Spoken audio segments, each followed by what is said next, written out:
내일은 늦습니다. 바로 지금 건강 365 영상 좋아요 눌러주세요.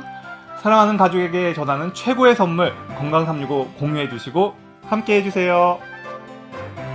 박광식의 건강 이야기, 오늘은 암 환자의 일상 복귀를 주제로 말씀을 나누겠습니다. 삼성서울병원 암교육센터 조주희 교수 연결돼 있습니다. 안녕하십니까?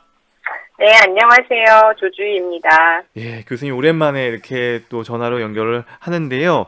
교수님의 전문 분야 요즘 어떻게 진행되고 있는지도 궁금하고요. 또 제가 듣기로는 사회행동의학도 전공하셨다고 들었어요. 네, 저희의 전문 분야라는 건 사실은 아픈 분들에 대해서 같이 고민을 하고 또 그분들을 도와주는 일을 하는 게 저의 전문 분야인데요.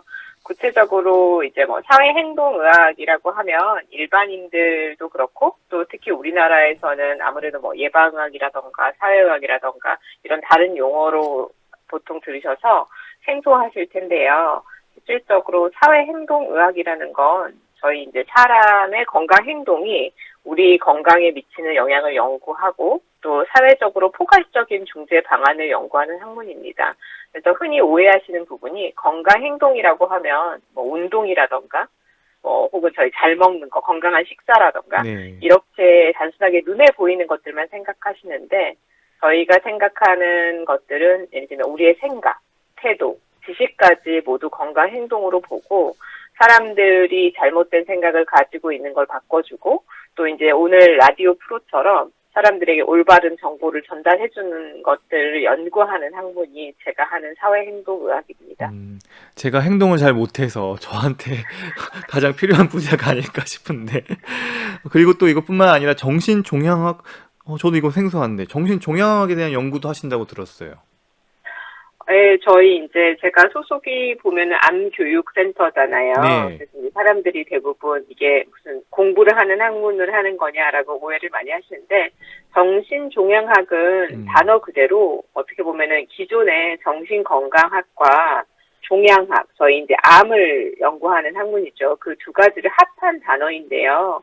실질적으로 오늘 주제도 그렇지만 암이라는 질병에 걸리면 요즘 조기 발견이고 생존율도 높아졌지만 모두가 여전히 너무나 두려운 질병입니다. 맞아요. 그래서 예. 진단으로부터 오는 충격이라던가 또 장기적인 치료 중에 발생하는 여러 가지 신체, 정신, 사회적인 문제들이 있는데 이것들을 발견하고 또 도와주는 방법을 마련하는 학문이 정신종양학입니다. 그래서 어떻게 보면은 앞에서 말한 사회행동의학 중에서도 암이라는 질병을 가진 사람들의 정신사회적 건강 문제를 해결하는 학문이 정신종양학이라고 보시면 될 것 같습니다. 아니 근데 정신종양학이라 하니까요, 교수님. 너무 어렵죠. 정신에 종양이 있는 그런 느낌도 들고 해서 오히려 종양정신학이 낫지 않았을까라는 생각도 들고요. 네. 맞아요. 이거 개인적인 사견입니다. 예. 근데 이게 워낙 원래는 그 정신종양학이 나오기 전에 그 신장 정신학 이런 게 있었습니다. 그래서 사이코 카디올로지, 수남기학 이런 식이 있었는데 더 어렵네요. 네. 근데 결국은 사실은 사람이 어떤 큰 질병에 걸리면 예. 그 사람의 단순하게 어떤 신체적인 건강뿐만이 아니라 그 질병을 겪음으로써 오는 정신적인 충격 그리고 그 사람의 일상적인 변화를 다루는 학문이라고 보시면 될 것 같습니다. 네. 일단 그래서 사실은 이 부분이 상당히 그 암 환자들에게 있어서나 이런 부분들을 짚어볼 수 있는 그런 관점이라는 것과 참 새롭고 정말 중요하다는 생각을 저도 지금 하게 됐는데요. 그리고 이제 암 진단을 받은 환자들에게 필요한 교육이라는 거는 이제 암 치료 과정에서는 또 물론이고요. 또 치료 후에 사회 복귀를 앞둔 분들을 위해서는 이제 교육도 중요할 것 같아요. 그렇죠. 그래서 사실은 교육이라고 하면 이제 우리나라가 워낙 학구열이 높은 국가이기 때문에 맞아요. 교육하면 연필과 예를 들면 노트를 가지고 와서 뭘 받아 적어야 되는 그런 느낌을 다 가지시는데 사실은 의료 현장에서 교육이라는 건 환자나 가족, 그러니까 이 정보를 모르는 사람과 소통을 하고 공유를 하고 그들이 꼭 알아야 될 정보에 대한 걸 전달하는 과정이 교육입니다. 그래서 이제 진단을 받고 치료를 하고 또 사회를 복귀하는 사람들에게 교육이 필요하다라는 얘기는 결국은 암이라는 질병에 걸렸을 때 누구나 이게 처음이기 때문에 그 과정에서 일어날 수 있는 문제들을 미리 알려주고 또 어떻게 하면 대처할 수 있는지에 대한 방법을 알려주고 또 이제 치료를 마치고 돌아갈 때 환자에게 가이드, 그러니까 저희가 항상 저희가 내비게이터라는 표현을 많이 쓰거든요. 그래서 이제 그런 것들의 의미로 환자들에게 교육이 필요하다라는 저희가 표현을 했습니다. 또 암 치료 과정에서뿐 아니라 또 이제 치료 후에 일상으로 복귀할 때 뭐랄까요? 환자들이 겪는 심리적인 갈등, 그리고 또 환자 가족들의 고민도 있을 것 같고, 어쩜 우리가 생각하는 것 이상으로 힘들 수 있다라는 것 같은데요. 가까이서 이제 지켜보셨을 때는 어떠세요? 실질적으로 진단에서부터 계속 어려워하시죠. 예를 들면 일단은 우리가 아무리 생존율이 좋아졌다, 뭐 어떤 암은 아무것도 아니다, 이렇게 쉽게 말하지만 실질적으로 경험하시는 환자분들이나 가족분들은 내가 정말 정상적으로 살 수 있을까? 예전처럼 살 수 있을까? 그래서 이제 치료가 끝나시면 제가 예전처럼 살아도 되나요? 라는 질문을 굉장히 많이 하시거든요. 네. 그래서 예전처럼 살아도 된다라는 말이 제전처럼 직장을 다녀도 되는 건가? 예전처럼 친구들과 즐겁게 놀아도 되는 건가? 예를 들면 예전처럼 생활해도 아무런 문제가 없을까? 제가 재발을 하지 않아도 괜찮을까? 이런 여러 가지 것들에 대해서 고민을 하시는데 실질적으로 그거에 대한 해결 방법이라던가 정보들이 너무 부재한 게 사실은 환자들이 더 힘들어하는 이유입니다. 결국은 환자들이 힘들어하는 이유들, 결국은 가까이서 이렇게 지켜보기 때문에 파악을 할 수 있다라는 생각도 드는데요. 가장 놀라고 당황스러운 건 암이라는 진단 받았을 때라고 일반인들은, 저도 그렇고 그렇게 생각을 하는데 어떨까요? 그러니까 암 진단을 받았을 때, 암 치료 중일 때, 그리고 치료 후에 환자들이 겪는 그 고통, 아픔의 강도가 좀 다른가요? 말씀하신 것처럼 실질적으로 이제 요즘 말로 저희가 멘붕이 온다 그러잖아요. 네, 맞아요. 진단까지 가기 전에 이미 검진 같은 걸 해서 저도 실질적으로 예전에 한번 이상이 있어서 실질적으로 좀 더 정밀 검사를 받게 되면서 이제 경험을 한 건데, 이런 느낌이겠구나라는 막연한 생각이 들더라고요. 예를 들면 충격과 두려움이 오는 거죠. 내가 이제 환자들은 어떻게 저희한테 표현하시냐면 정신이 멍해지고 깊은 생각을 하는 게 어렵다.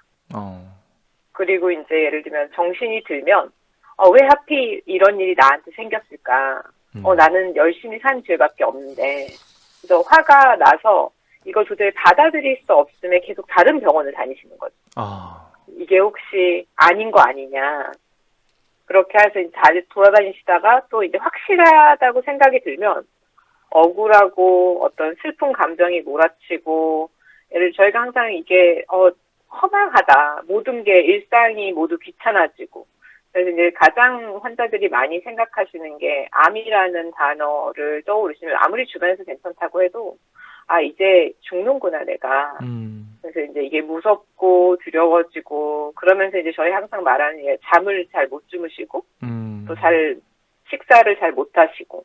그래서 이제 사실 저희도 항상 그렇지만 진단을 받고 너무나 정상적으로 생활하시는 분들이 저희는 더 불안해요, 사실. 당연히 걱정되고 불안하고 두렵고 이러는 감정들이 굉장히 자연스러운 부분이라서 그거에 대해서 받아들이고 또 본인이 암 환자라는 사실을 주변에 알려야 되는데, 네. 거꾸로 그걸 알리지 않아서도 문제가 되는 경우도 굉장히 많이 있습니다. 그래서 환자들은 저희가 그래요. 어느 때 가장 힘드냐라고 하면 기자님 말씀하신 것처럼 진단 받을 때 가장 힘들었고, 물론 치료 중에도 힘들고 다 힘들지만 또 치료가 끝나고 다시 혼자 일상으로 돌아갈 때 막연한 감 때문에 되게 힘들다고 하십니다. 나는 앞으로 어떻게 살아야 될까? 어떻게 하는 게 되게 좋을까? 이런 부분에 대해서 굉장히 많이 고민을 하십니다. 사실 이래 여러 사례들이 있을 것 같고, 개인이 암 진단 받았을 때 그걸 어떻게 그 자극에 대해서 반응을 하는 것들, 양상들은 좀 저마다 좀 차이는 있을 것 같긴 한데요. 궁금한 거는 사실 질환에 대한 불안감이 커서인지 이제 쏟아지는 또 주변에 워낙 정보들이 많다 보니까 이 올바른 정보를 분별할 수 있는 능력이랄까요? 사실 그 부분이 쉽진 않을 것 같아요. 그렇죠. 그래서 오직하면 암교육센터를 만들었거든요. 그렇네요. 네. 사실은 특히 요즘은 정말 정보의 홍수의 시대잖아요. 네. 그래서 그 어떤 게 올바른 정보, 그리고 이제 사실 정보라는 거는 나한테 어떤 내가 의사결정을 하는데 도움이 되는 사실이 정보인데, 예를 들면 그냥 알려주는 것들을 모두 정보라고 일반인들은 생각을 하게 됩니다. 그래서 암에 대한 올바른 정보를 찾는 게 굉장히 중요한데, 환자분들에게 저희가 항상 알려드리는 게 일단은 주치의 선생님의 말이 가장 신뢰를 해야 되고, 두 번째는 병원에서 전하는 정보, 그 다음에 저희 이제 국가에서 하는 보건복지부에서 운영하는 국가암정보센터, 이런 신뢰하는 기관에서 배포하는 정보 외에는 항상 어떤 뭐 신문에 있는 거라던가 인터넷에 있는 거란 걸 볼 때는 이게 광고는 아닌지 혹은 홍보가 아닌지 이런 부분을 잘 구분해서 보시라고 교육을 해드립니다. 요즘에는 사실은 예전에는 뭐 인터넷, 블로그, 뭐 포털, 뭐 사이트들이었는데 이제는 동영상으로 유튜브로 여러 가지 다양한 플랫폼에서 정보가 또 전해지다 보니까 사실은 동영상으로 또 암을 겪고 있는 분들이 또 이야기하는 그런 채널들을 보면 더 솔깃할 수밖에 없거든요. 그렇죠. 그래서 이런 부분들은 정말 잘 이게 왜 그런지 모르겠는데요. 사실 이렇게 딱 교과서적으로 딱 나와 있는 정보보다는 누군가 옆에서 이렇게 얘기해 주는 것에 더 취약하다랄까요? 특히 더 힘든 어떤 상황에 부딪혔을 때 그런 것도 있을 것 같아요. 저희 이제 예를 들면 동병상련이라는 말이 있고, 저희가 예를 들면은 뭐 다른 꼭 암 정보가 아니어도 텔레비전에 나오는 광고나 이런 걸 보면은 본인의 상황과 똑같은 상황을 만들어서 마케팅을 하잖아요. 뭐 이럴 때 있으시죠, 이러는 것처럼. 실질적으로 아무도 나를 이해하지 못할 것 같은데, 아, 저 사람이 나랑 똑같은 질병에 걸렸고, 저 사람은 극복을 했고 잘 살고 있고, 그러면 나도 저렇게 되고 싶고라는 게 이제 기본적으로 환우들이 갖고 있는 어떤 심리적인 부분이고요. 네. 그럼 나도 저렇게 되고 싶으면 저 사람처럼 해야겠다라는 기본적인 어떤 심리 상태가 들어가 있고, 그러다 보니 가족이나 뭐 주위 사람보다 나를 훨씬 더 잘 이해해준 사람, 그러다 보니 그 사람들의 정보, 그 사람들이 말하는 거를 어떻게 보면은 맹목적으로 따라가는 부분도 되게 많이 있으시죠. 근데 이제 저희가 항상 말씀드리는 거는 당연히 그걸 같이 경험한 사람들의 정서적 지지라던가 내가 해보지 못한 간접적 경험에 대해서 공유하는 부분은 굉장히 좋습니다. 왜냐하면 서로 위로가 되고 도움이 되고 하니까. 그런데 이제 그 전하는 정보들이 혹시 뭐 부정확하진 않을까, 혹은 내가 의료진에게 받은 정보 혹은 병원에서 받은 정보와 다른 부분이 있었을 때는 확인을, 맹목적으로 그게 맞다고 생각하는 것보다는 확인을 하고 그 정보를 본인에 맞게 취득하시는 거를 저희가 항상 말씀드립니다. 이 부분이 상당히 중요한 포인트 같은데요. 그러니까, 네, 맞아요. 그러니까 정보가 양쪽이 똑같으면은 신뢰하고 하면 되는데 이쪽 얘기하고 저쪽 얘기가 좀 다른 부분이 있을 때는 확인이 필요하다는 거잖아요. 그렇죠. 제가 항상 말씀드리는 게 뭐라고, 저희가 이제 암 환자 올바른 정보 찾기라는 교육도 있거든요. 예. 제가 뭐라고 말씀드리냐면, 홈쇼핑에서 네. 예를 들면 광고로 무슨 물건을 팔면 대부분의 교육을 받은 성인들은 아, 저거 물건 팔기 위해서 저러는 거야 라고 다 생각하세요. 근데 예를 들면 내 옆에 있는 환자가 아, 이거 되게 좋다, 뭐 한다라고 하면 사실은 저희가 이런 환자의 약한 심리적인 부분을 이용해서 그런 상업적인 행위를 하는 것도 굉장히 많이 있거든요. 네. 그래서 그럴 때는 반드시 확인하고 정말 나한테 도움이 좋은지 그런 것들을 반드시 확인하고 취득을 하는 게 되게 중요하다라고 말씀드립니다. 이제 암 치료를 받는 분들, 결국 암 치료를 받을 때 여러 가지 몸의 변화, 그전엔 겪어보지 못했던 상황들, 이런 부분도 분명히 영향을 미칠 것 같은데요. 여러 가지 증상들이 또 있죠. 암 치료를 받는 과정에서. 그렇죠. 이제 진단할 때도 물론 증상들이 나타나지만 실질적으로 이제 라디오를 들으시는 분들이 많이 들어보셨겠지만 암 치료라는 게 그냥 단순하게 저희 맹장 수술하는 것처럼 뭐 수술만 끝나거나 뭐 이런 게 아니고 일반적으로 수술을 받고 또 항암화학 치료라는 걸 하고 방사선 치료라는 것도 있고 다양한 치료가 있습니다. 그러다 보면 치료 기간도 길고 치료의 종류에 따라서 암 세포만 예를 들면 치료되는 게 아니라 실제로 건강한 세포도 그 치료의 영향을 받기 때문에 저희가 흔히 말하는 어떤 부작용이라는 부분들이 나타나기 시작을 하죠. 예를 들면 항암 치료 같은 경우에는 탈모가 일어난다거나 오심이 난다거나 구토를 하고 무기력감, 설사, 발열 또 이제 피부가 까맣게 변하는 이런 것들도 있고 다양한 이런 부작용을 경험을 하게 됨으로써 환자들이 굉장히 많이 힘들어 하시는 거죠.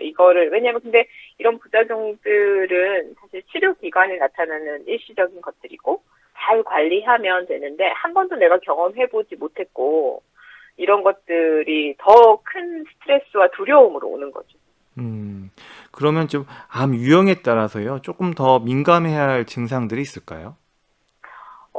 암 유형에 따라서라기보다는 사실은 저희가 이제 항상 환자들이 묻는 질문이, 저 환자는 나랑 똑같은, 예를 들면 유방암 1기인데 왜 약이 달라요? 치료가 맞아요. 달라요? 네. 이렇게 물어보시는데, 사실, 어떤 질환의 종류는 병리학적 특성, 유전적 특성, 또 병기, 암종, 너무나 요즘은 다양하게 이루어져서 어떤 유형은 뭘 조심해야 된다 이런 것보다는 궁극적으로는 환자가 받는 치료도 굉장히 다양하고 치료의 종류에 따라서도 그 부작용이나 환자가 경험하는 증상이 다르고 또 어떨 때는 저희도 놀라우게 같은 약을 쓰더라도 어떤 환자는 부작용을 더 많이 느끼고 덜 느끼는 부분이 있는데 그건 저희도 계속 고민하고 있는 부분입니다. 그래서 딱 어떤 게 더 심해요라고 볼 수는 없지만 다양한 증상을 경험을 하고 이제 가장 좋은 건 이런 것들에 대해서 이제 특히 항암제나 이런 부분은 이미 많은 연구자들이나 교수님들이 공부를 하셔서 이런 항암제를 쓰면 이러이러한 부작용이 예상된다라고 알고 계시고 항암 치료를 받으신 분들은 다 경험하셨겠지만 치료받기 전에 미리 저희가 다 알려드립니다. 이런 증상이 있을 때는 병원으로 오세요. 이런 증상이 있으면 저에게 알려주세요. 그래서 이런 증상이 있으면 이렇게 대처하세요라는 식으로 저희가 계속 또 발견하고 교육을 해드리고 또 정보를 전달됨으로써 환자가 어쨌든 우리가 계획된 치료를 끝까지 잘 받을 수 있도록 도와드리려고 노력을 하고 있습니다. 그리고 이런 결국은 항암 치료를 과정 중에서 가족들도 이런 정보에 대해서 많이 좀 알고 있어야 될 것 같은데요. 결국 가족들이 좀 챙겨야 되는 부분들이 방사선 치료나 항암 치료나 이런 부분에 있어서 좀 가족들의 역할도 있겠죠? 가족들의 역할이 굉장히 중요합니다. 꼭 치료뿐만이 아니라 진단 시기부터 가족들의 역할이 되게 중요한데요. 네, 사실은 저희가 이제 우스갯소리로 미국에서 온 딸도 중요하고 같이 사는 막내 아들도 중요하고 네. 배우자도 다 중요하다고 하는데 궁극적으로는 가족들이 가장 환자에게 도움이 됩니다.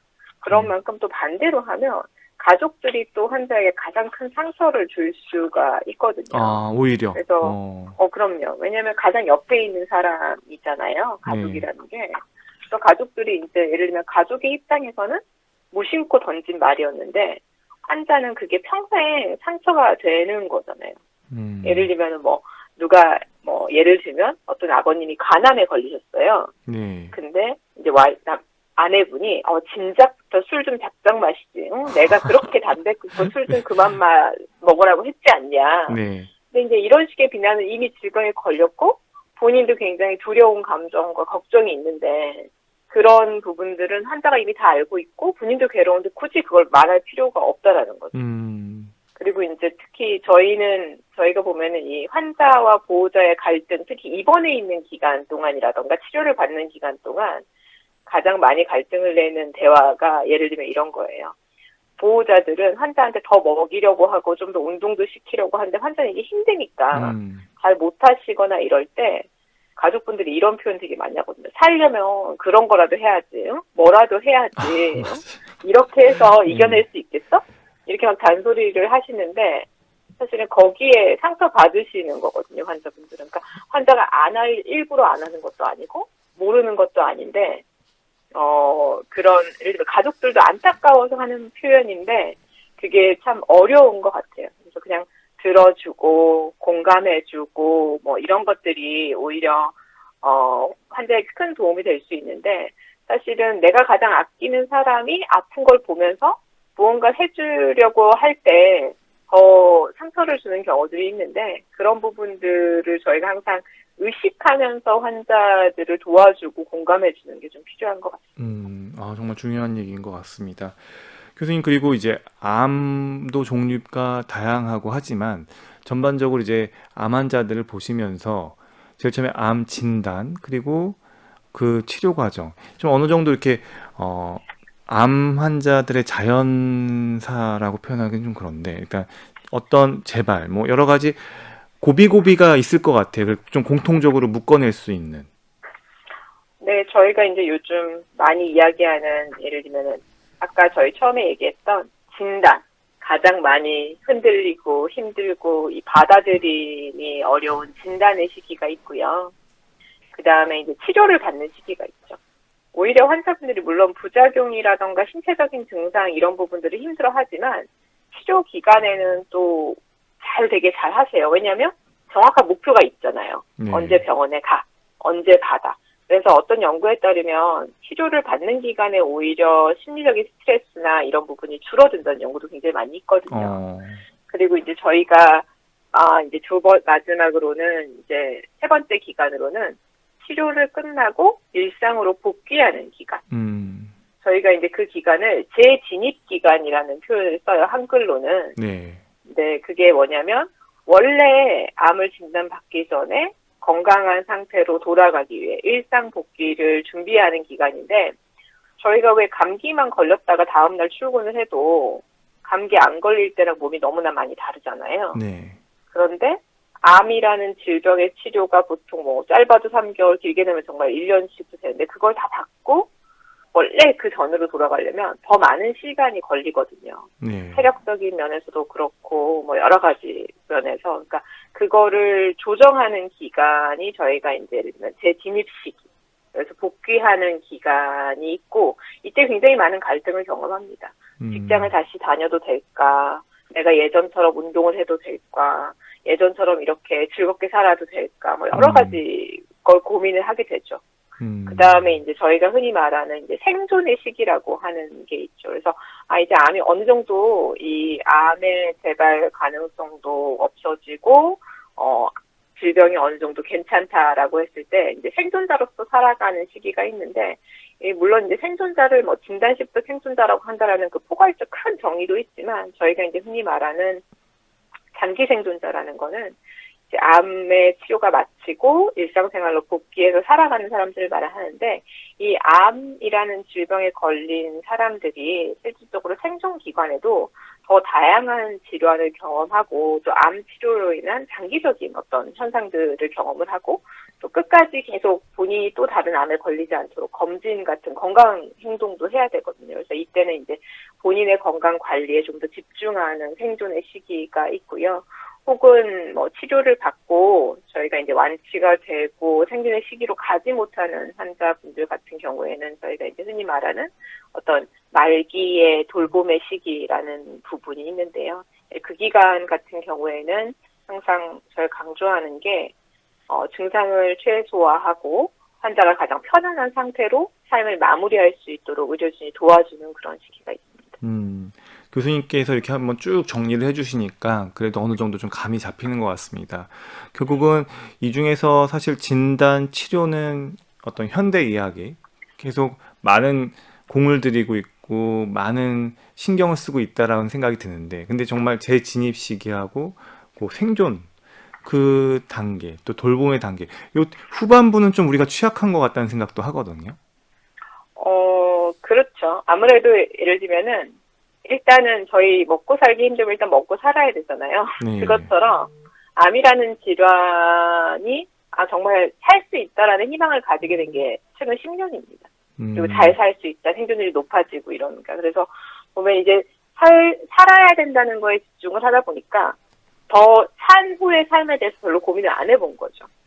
그래서 이제 저희 보시면은 이 최근에 암 환자 생존자 관리법이라는 게 나왔고, 그럼으로써 이제 이런 암을 겪은 사람들이 그 후에 건강 관리가 더 필요하다.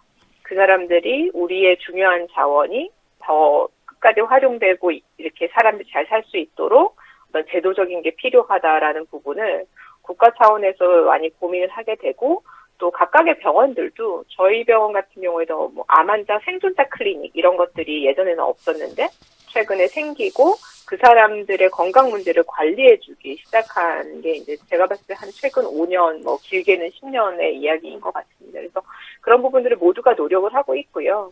생존자들도 마찬가지로 조금 더 본인이 적극적으로 대처하는 것에 대해서 고민을 시작한 것 같습니다. 왜냐하면 그냥 나는 이제 인생이 끝났어, 아무것도 아니야, 별거 없어 이런 게 아니라 요즘 이제 유튜브도 그렇고 다른 다양한 그 동영상 매체를 보면은 생존자들이 열심히 활동하고 사시는 모습도 공유를 많이 되고 있거든요. 그래서 결국은 암은 죽는 질환이 아니고 극복할 수 있고 잘 살 수 있다라는 어떤 사회적 인식이 개선이 되고 또 제도가 마련이 되고 또 적극적인 그 생존자들의 참여로 인하여 그게 점점 나아지지 않을까 기대를 하는데요. 사실 제도적인 뒷받침이 없이는 이게 이제 나아지는 거에 한계가 있고요.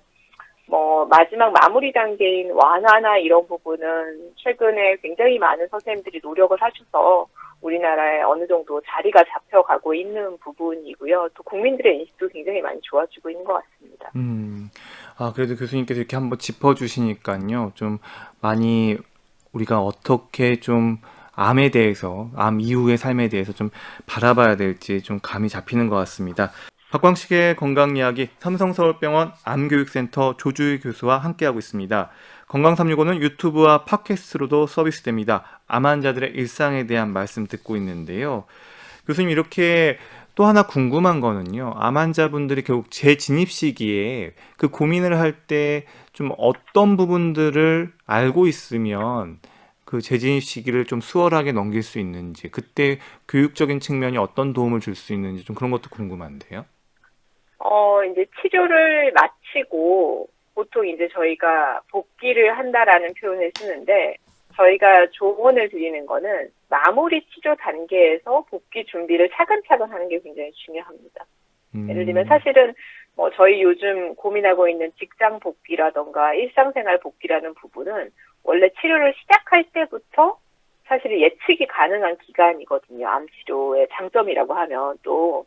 그래서 내가 언제쯤 복귀를 해야지, 어떻게 해야지라고 했을 때 계획을 세우고 또 복귀 전에 본인의 건강 상태에 대해서 확인을 하는 거죠. 그냥 예를 들면 재발이 됐다 안 됐다 뭐 이런 게 아니라 내가 기존에 했던 일들을 지금도 하는데 무리가 없을까? 그러면 복귀를 준비하기 위해서 어떤 부분을 확인할까?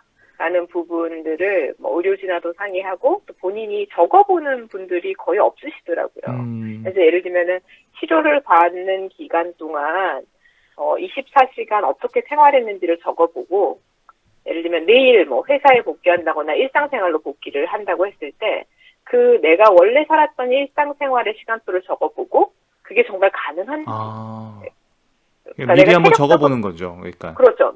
내가 예를 들면 체력적으로 가능한지 정신적으로 가능한지 이런 부분에 대해서 준비를 해보는 거죠. 그래서 적어보고 계획을 세움으로써 마음의 준비도 하고 그거를 이제 하나씩 실천해보는 거죠. 제가 그래서 이제 직장 복귀를 하거나 혹은 이제 어머님들이 원래 집안일을 하나도 안 하시다가 이제 내가 좀 집안일을 시작해야겠어 라고 하실 때 뭐라고 조언을 해드리냐면 자 그러면 기존에 하셨던 일들을 다 적어보시고 그 시간을 적어보시고 그럼 내일부터 하나씩 더해 가시는 거예요. 예를 들면 저는 이제 치료받는 동안 제가 집안일 하나도 안 했죠. 애도 안 돌봤고 뭐 밥도 안 하고 뭐 안 하고 다 안 했죠. 근데 이제는 좀 할까 생각 중이에요 라고 하면 왜냐면 한 번에 시작하면 아직 몸이 준비가 안 된 상태이기 때문에 또 지치거든요. 그래서 이제 그런 부분들을 준비했어요. 사실은 외국 같은 경우에는 직장 복귀 같은 경우에도 바로 출근을 해서 8시간 내내 일을 하는 게 아니라 처음에는 예를 들면 저희 그 시간제 근무라고 하잖아요. 그래서 하루에 뭐 3시간, 그 다음에는 뭐 6시간. 그렇게 몇 주 해보고 적응이 되면은 원래 일상생활로 준비할 수 있도록 그런 제도들도 있고 이렇게 배려해주는 부분이 있습니다. 그리고 이제 암 환자분들을 많이 만나시고 얘기를 들으시면 우리가 사실은 일상적인 삶에서 영위하고 있는 우리가 삶의 질과 관련된 부분들이 많을 것 같은데요. 일단 식사도 그럴 거고 수면 문제도 그렇고 여러 가지 맞닥뜨리는 문제에 대해서는 좀 어떤 것들이 좀 많은지, 좀 주로 흔하게 호소하는지 이런 것도 좀 궁금하고요. 어떻게 그럴 때 대처하는지 좀 방법도 알려주시면 좋을 것 같아요. 가장 어려운 질문인데요. 환자분들이 가장 많이 물어보시는 건 제가 미국에서도 교육을 해보고 한국에서도 교육을 해보면 1번은 먹는 거고요. 뭘 먹으면 좋으냐 이런 거 되게 고민 많이 하시고 사실은 저희는 신경 쓰는 부분은 뭐 말씀하신 것처럼 수면하고 통증 이런 부분이 가장 저희가 신경을 쓰는 부분입니다. 그래서 이제 암 환자들은 무조건 가려 먹어야 된다. 뭐 운동은 어떻게 해야 된다. 이런 부분에서 되게 고민을 많이 하시는데 아까 저희 올바른 정보에 대해서 처음에 얘기한 것처럼 환자분들이 이런 먹는 거에 대한 거라던가 운동에 대한 되게 오해가 많으세요. 예를 들면 뭐 단백질을 많이 먹으면 암세포가 자란다. 뭐 암세포는 단 걸 좋아하니까 단 걸 먹으면 안 된다. 뭐 커피를 마시면 안 된다. 그래서 이제 이런 부분들에 대해서 그 썰이 있는 정보들은 반드시 아까 말씀드린 대로 출처를 확인하시고 안 따르시는 게 맞고요. 네. 저희 이제 영양 같은 경우에는 항상 이 치료를 끝나고 나서는 치료 중 손상된 세포들을 회복하기 위해서 골고루 잘 먹고 충분한 영양을 보충하는 게 중요합니다. 뭘 안 먹거나 뭘 많이 먹거나 이런 거는 별로 좋지 않고요. 네. 충분한 본인에게 필요한 칼로리를 섭취하고 살코기, 생선, 두부, 계란 이렇게 단백질이 풍부한 음식을 많이 드시라고 하고요. 당연히 저희 너무 교과서적이지만 비타민, 무기질이 많은 다양한 색깔의 신선한 과일, 채소를 끼니 때마다 섭취하는 거 되게 중요합니다. 그래서 항상 뭐 하나가 좋다. 저희가 정보교육할 때도 말씀드리거든요. 뭘 하나가 좋다. 뭐만 먹으면 안 된다라는 거는 저희 이제 아니고요. 대부분 사실이 아니고 골고루 먹는 거 되게 중요하고 운동 같은 경우에도 규칙적으로 매일매일 하는 게 가장 좋죠. 근데 이제 처음에 몸의 건강 상태가 완전히 회복되지 않을 때는 본인에게 맞춰서 아까 계획을 말씀드린 것처럼 오늘은 10분 걸어보고 또 이게 괜찮으면 또 10분이 익숙해지면 그 다음에 20분 걸어보고 그 다음에 30분 걸어보고 이러는 거죠. 저희가 원래는 암 환자들한테 그 운동의 권고사항은 일주일에 5회 이상 하루에 30분 일주일에 5번 이상 빠르게 걷기 이상의 운동을 하라고 하거든요. 중고강도 운동을 하라고 하는데 환자분들이 어느 날 갑자기 너무나 아파서 오시는 거예요. 왜 그러세요 했더니 일주일에 하루에 30분 이상 열심히 운동을 했더니 너무 아팠다 그 다음날. 그게 바로 안 되는 거거든요. 그래서 그런 본인의 체력을 생각하셔서 천천히 운동량을 늘리되 이제 어느 정도 되면 저희가 가이드라인을 안내해 드린 대로 하루에 30분 이상 일주일에 5번 규칙적인 운동을 하는 거 되게 중요하고요. 근데 보통은 맞아요. 수면도 중요할 것 같아요. 네네. 수면은 사실은 진단에서부터 계속 걱정을 되게 많이 하시고 고민을 하시는 부분이에요. 특히 이제 암 환자들 같은 경우에는 그 수면 장애가 여러 이유가 있거든요. 그래서 잠을 자기 어려운 분이 있고 또 혹은 잠의 양이 너무 부족한 부분이 있고 또 잠을 너무 많이 자도 문제가 있거든요. 그래서 이제 정말 잠에 문제가 있으면 저희는 이제 어떤 이 수면 건강을 보시는 의사 선생님들을 만나셔서 이 원인이 뭔지 예를 들면 이게 심리적인 원인일 수도 있지만 실질적으로 통증이나 뭐 기침이나 설사라던가 신체적인 원인으로서도 수면장애가 올 수 있거든요.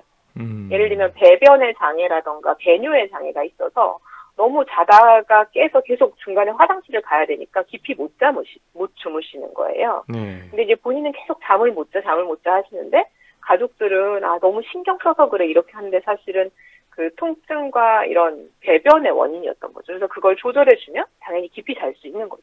그래서 원인을 파악하고 그걸 해결하시는 게 좋고요. 이제 그리고 환자들은 아무래도 특히 치료를 받는 기간에는 그 낮에 집에 많이 계시잖아요. 특히 요즘같이 코로나 때문에 어디 활동하기 제한적인 분들은 이제 낮에 집에 있으면 그냥 가만히 있으면 졸릴 거니까 되게 낮잠을 많이 주무시는데 사실은 낮 동안은 되도록 낮잠을 자지 않고 규칙적인 운동을 하고 그리고 이제 저희 항상 말하지만 늦은 오후에는 알코올이나 카페인이 든 음료를 마시지 않는 게 실질적으로 올바른 수면 습관에 굉장히 많이 도움이 됩니다. 그래서 정말 수면이 큰 문제, 일단은 규칙적인 생활을 해보시고, 그 다음에 그게 해결이 되지 않았을 때는 본인의 이런 수면의 문제의 원인이 무엇인지 의료진과 상담을 하고 그걸 찾아서 해결하는 방법을 저희는 권해드립니다. 그래도 교수님께서 이렇게 하나하나 이렇게 정리를 해주시니까요. 훨씬 더 신뢰가 가고, 실천할 수 있겠다. 이렇게 할 수 있겠다라는 생각이 들어요. 왜냐하면 보통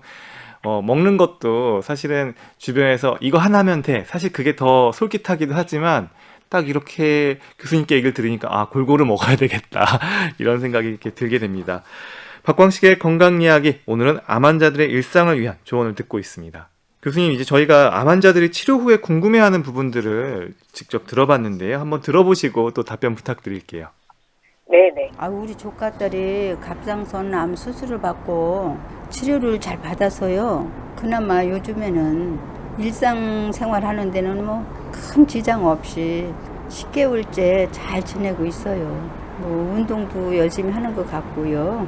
식단도 보니까 밀가루 같은 건 안 먹고 고기도 무항생제 고기 같은 것만 먹더라고요. 그렇게 잘 관리를 하는데 그런데도 호르몬 때문인지 살이 쪄서 괴롭다고 하는 거예요. 그래서 살 빼기 위해서 간헐적 단식인가? 그거를 지금 몇 개월째 하고 있다고 하는데 괜찮은지 걱정이 되네요. 암 수술한 지 1년도 안 되는데 간헐적 단식 같은 거 하면 몸에 혹시 안 좋은 이상이 생기질 않을까 걱정이 되는데요. 이거 쭉 해도 되는 건가요? 유방암 진단받고 또 현재 수술하고 치료 중인 상태인데요. 이제 가장 두려운 게 재발률이 높은 암이라고 해서 사실 많이 걱정이 되거든요. 나이도 젊은데. 그리고 저는 지금 진단받고 수술한 지가 한 1년 정도가 되는데 또 언제 몇 년 내에 이렇게 재발이 될 수 있는 건지 암이 재발이 제일 무섭다고 하니까 그게 제일 걱정이 되고요. 또 재발을 막기 위해서 어떤 노력을 제가 지금 할 수 있는 건지 해야 되는 건지 그게 너무 걱정되고 또 궁금합니다. 저는 지금 30대 중반 정도거든요. 네, 이렇게 궁금한 질문들 중에 이제 많은 분들이 이제 암이 재발할까 이제 많이 걱정하는 부분이 가장 큰 것 같아요, 교수님. 네, 중요한 건 이제 유방암 진단 받으시고 이제 수술하고 치료 중인 상태인 30대 주부님이신데 어떻게 재발될까봐 걱정되는 게 더 크다고 얘기를 하는데요. 이런 분들은 어떻게 이 두려움을 좀 떨치고, 그리고 중요한 거는 그 재발을 하지 않기 위한 노력들은 어떤 것들을 좀 해야 되는지 잘 모르겠다 이렇게 얘기하시는데 어떻게 해야 될까요? 사실은 재발에 대한 이제 방금 젊은 환자분이실수록 재발에 대한 두려움이 되게 크시죠. 그렇죠. 왜냐하면 물론 이제 모두가 재발에 대한 두려움이 크십니다. 근데 왜냐하면 내가 앞으로 살 날이 더 많고, 특히 이제 30대 주부이시면 가족이 있잖아요. 맞아요. 또 엄마가 내가 돌봐야 되는 우리 집, 그리고 나의 남편, 나의 아이, 뭐 이런 여러 가지가 있어서 사실은 내가 재발을 하게 되면 결국은 내가 무슨 일이 생기면 이것들을 어떻게 해야 될까? 그리고 나의 삶에 대해서도 더 중요하게 느껴지거든요. 그래서 연구에 따르면, 그리고 저희도 실제로 재발의 불안을 안 느끼는 환자는 없습니다. 모든 환자가 느끼는데 특히 재발에 대한 불안을 많이 느끼는 환자들, 그래서 재발에 대한 불안 때문에 아무 일도 못하는 환자들이 한 10명 중에 2분 정도 계세요. 예를 들면 난 여행도 안 가. 나는 먹는 거 딱 요것만 먹어. 그러니까 절대 본인의 예를 들면 정상적인 생활을 못 하시는 거죠. 근데 이제 사실 저희 앞에서도 얘기 드린 것처럼 재발에 대해서 불안해한다고 해서 그럼 재발이 안 일어나냐. 저희가 이제 재발에 대한 불안에 대한 이런 교육 프로그램도 있는데요. 항상 환자분들한테 말씀을 드려요. 불안한 마음을 많이 가져서 안 일어나면 음흠. 저희가 그걸 가지라고 한다. 그러니까 걱정을 많이 해서 걱정이 해결되지 않는 거랑 똑같은 거거든요. 그러네요. 네, 그래서 저희가 뭐라고 말씀드리냐면 내가 운전을 하고 가고 있는데 핸들 앞에 종이를 한 장 내 눈앞에 갖다 대면 네. 앞이 안 보이잖아요. 그렇죠? 저희가 그 종이가 재발에 대한 걱정이라고 말씀드리는 거예요. 아, 그 종이를 운전을 하고 갈 때는 잠시 뒷좌석에 놔도 네. 괜찮거든요. 그러니까 재발이 음. 안 일어난다라는 어. 말은 사실 틀린 말이에요. 음. 재발은 당연히 일어날 수 있죠. 하지만 그걸 지금 잡고 내가 걱정을 한다고 해서 얘가 안 일어나거나 혹은 없어지거나 이러는 게 아니고 그렇죠. 내가 오히려 운전을 한다라는 의미는 나의 삶을 사는데 지금 일상생활을 하는데 방해가 되는 거죠. 아, 그래서 지금 그러니까 우리가 재발에 대한 걱정을 하는 건 내 삶이 중요하니까 걱정을 하는 건데 그렇죠. 그 걱정 때문에 지금 사는 거가 망가지고 있는 거잖아요. 그래서 그거를 잠시 여기에 두고 네. 내 삶에 집중하세요라고 저희가 말씀드려요. 그래서 너무 걱정을 많이 하시는 분은 저희가 뭐라고 하냐면 걱정 시간을 정하라 그러죠. 하루에 5분만. 네. 그거 그게 이제 괜찮은데요? 네, 훈련을 하는 거죠. 네. 나는 9시부터 9시 5분만 걱정하는 거예요. 그러니까 그 5분만큼은 마음껏 걱정해도 되니까. 네, 마음껏 걱정하고 나머지는 방법이네요. 그러니까요. 일상생활을 하는 거죠. 그래서 재발에 대해서 실질적으로 저희가 이제 연구를 한 결과가 얼마 전에 나왔는데 네. 아마 신문이나 뉴스로서도 보셨을 텐데 재발에 대한 불안감이 높을수록 실질적으로 더 좋지 않은 결과가 더 많이 있습니다. 그렇죠. 그냥 물론 걱정을 함으로써 뭐 면역력이 떨어지는 가설도 있고 또 환자들 이런 걱정을 함으로써 운동이나 예를 들면 걱정을 하면 오히려 정상적인 생활이 더 불가능하거든요. 네, 네. 그럼으로써 인해서 더 재발이 잘 되고 몸이 정상적으로 회복을 늦어져서 이렇게 재발에 대한 것들이 많은데 환자분들한테 저희가 항상 하는 건 재발에 대한 걱정을 하는 것보다는 아까 말한 골고루 먹고 네. 운동하고 또 의료진이 분명히 이제 암종에 따라서 네. 그 정기적인 추적 검사라는 게 있어요. 네, 네, 네. 그래서 이제 어떤 환자분들은 나 걱정되니까 검사 안 할래 이러세요. 아. 예전에 저희 초기에 시골에서 할머님들한테 암 검진하세요라고 하면 뭐라고 하시냐면 암이 나올까 봐 난 검사를 하지 않겠다. 근데 그 마음이 뭔지 알 것 같긴 해요. 맞아요. 그렇죠. 네, 그러니까 네. 그거를 하는 게 아니라 어쨌든 걱정을 없애기 위해서 저희가 검진을 하는 거잖아요. 그렇죠, 그렇죠. 왜냐면 암을 빨리 발견해서 빨리 치료해서 잘 살고 있는 것처럼 혹시 재발이 되더라도 요즘은 굉장히 다양한 치료 방법도 많이 나왔기 때문에 네네. 가급적으로 빨리 발견해서 효율적으로 치료를 하는 게 저희의 목표이니 네네. 의료진이 알려주는 추적 관찰 검사를 항상 잘 따르고 그 다음에 이제 일상생활에서 즐겁게 네. 저희가 즐겁게 사시라 그래요. 잊으시고 그 네. 종이를 계속 들고 운전을 하시면 네. 안 된다고 말씀을 많이 드립니다. 그렇죠. 이제 걱정 시간은 정해놓고 해라. 이것도 굉장히 좋은 팁이 네, 되는 것 근데 같고요. 1시간 하시면 안 돼요. 5분, 네. 10분 네, 내외로. 5분 뭐 네. 많아요. 5분이. 네, 그래서 네. 그 부분은 본인의 삶에서 그런 것들을 너무나 가지고 가시면 네. 어려워하세요. 본인도 어렵고 가족도 어렵고. 맞아요. 그리고 그 갑상선암 수술을 받고 치료 지금 잘 받아서 10개월째 이제 문제 없이 일단은 잘 지내고 계신 분인데 이분이 호르몬 때문에 살이 자꾸 찌니까 운동도 하고 또 그 외 다른 뭐 음식도 잘 조절하고 이러는데 이분이 걱정되다 보니까 간헐적 단식을 좀 하고 있는데 괜찮을까요? 이제 이 부분은 물론 저보다 잘 아시는 이 전문 의료진 선생님들이 또 답을 다른 데서 해주실 수 있지만 네. 저희는 원칙적으로는 추천하지 않습니다. 왜냐하면 그 이제 호르몬을 드시거나 특히 이제 갑상선암이라든가 유방암 환자 같은 경우에는 네. 그 약 치료 때문에 살이 더 잘 찌실 수 있는데 그거를 저희가 최대한 운동과 이 골고루 먹는 거. 그러니까 네. 조금씩 작게 먹고 칼로리 낮은 음식을 먹고 이러는 걸 추천을 하지. 간헐적 단식이라는 거는 이제 몸이 정말 건강하게 완벽한 사람들이 이제 간헐적 단식도 사실은 건강한 사람에서도 아직 근거가 명확하게 없거든요. 그렇군요. 그게 정말 좋은지 나쁜지 모르는데 그거를 아직 몸이 이제 10개월이라고 아까 제가 네, 들었는데 네, 맞아요. 아직은 완벽하게 회복되지 않는 상태에서 그리고 현재 호르몬을 드시고 계시는 건 현재 치료를 받고 계시는 거거든요. 그렇죠. 치료 기간에 그런 걸 하시는 건 저희는 추천을 하지 않습니다. 그래서 정상인에서도 아직 근거가 없는 거를 본인이 이제 아직 회복이 덜 된 상태에서 받아들이는 거는 네. 위험할 수 있으시니 네. 운동을 조금 더 자주 운동량을 좀 더 늘린다거나 네. 혹은 평소에 먹는 음식을 양을 네. 좀 더 조절하는 거를 저는 추천해 드립니다. 아, 오늘 굉장히 많은 도움이 되지 않았을까 생각이 듭니다. 네, 리포터 전선 씨 감사합니다. 감사합니다. 네, 네, 오늘 감사합니다. 교수님 오늘 암 환자들의 삶의 질에 대해서 좀 자세하게 설명해 주셔서 저희가 많은 정보를 얻은 것 같습니다. 그래도 오늘 시간이 많이 지나가긴 했지만 이 시간 통해서 꼭 강조하고 싶은 말씀이 있다면 마지막으로 조언 부탁드립니다. 제가 이걸 준비하면서 한번 찾아봤어요. 우리나라에 출산 육아휴직 제도가 언제 생겼나. 2001년 7월 18일에 법제화가 됐더라고요. 저희 3개월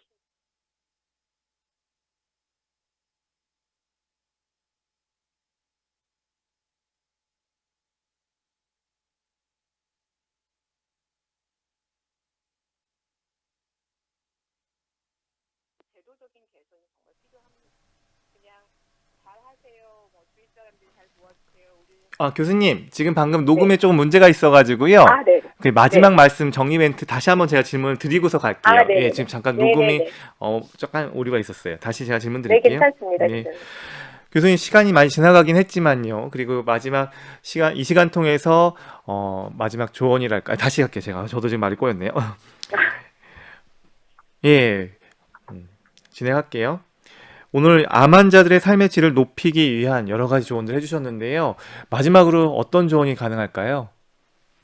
네, 제가 오늘 이 프로그램을 준비하면서 제가 항상 다른 교육에서도 하지만 암 환자의 일상생활 복귀나 암 환자 관련 제도를 저희가 임신, 출사, 육아휴직 이런 모성보호법이 우리 사회에 자리를 잡았던 과정을 한 번 더 생각해 보면 좋을 것 같습니다. 저희 나라의 출산을 하면 3개월을 쉬고 이런 부분들이 된 지 20년도 채 되지 않았거든요. 그래서 결국은 저희 의료진이 노력을 하고 환자 개인이 노력하는 것도 되게 중요하지만 사회적으로 인식이 개선되고 또 암 환자에 대한 어떤 차별이라던가 근로 환경이라던가 이런 게 좋아지려면 궁극적으로는 사회 제도의 개선이 같이 동반이 돼야 훨씬 더 우리 모두 건강한 삶을 살 수 있지 않을까라는 생각이 듭니다. 네, 삼성서울병원 암교육센터 조주희 교수님 오늘 말씀 고맙습니다. 네, 감사합니다.